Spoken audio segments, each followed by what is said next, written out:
Thursday audio. Do not call list. The do not call list was made for consumers who did not want to be bothered by solicitation calls.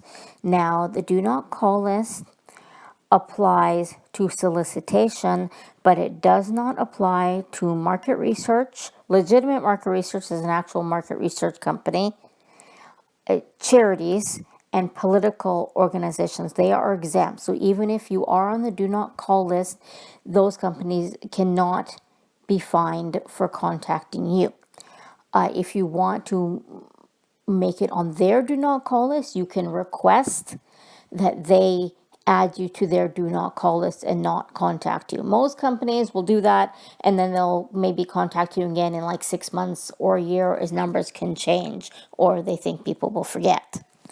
But they cannot be fined for contacting you. Also, is another way that many companies get around this is they change the number when they buy a list. They change one number, usually at the end, or they pick a different prefix. So if prefix is 543, they might pick 542 or 452, etc.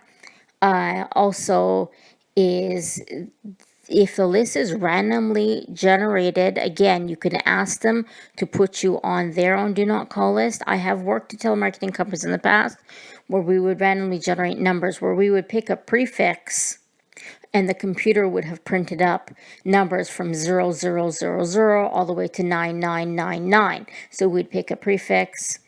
So let's say area code 212, and then prefix would be 563, and then we start with 0000 all the way to 9999. Now the 000, the last four numbers all the way to 9999, those were random generated by a computer, just random numbers printed out. So those are actually randomly generated. It's not a list that has been bought, and you don't know if you've reached a business, if you've reached a residence, if you've reached a disconnected number. So those are fully randomly generated. You can request, as I said, for them to put you on their company do not call list, but you're not exempt from receiving calls from political organizations, charities, or legitimate market research companies, even if you are on the do not call list.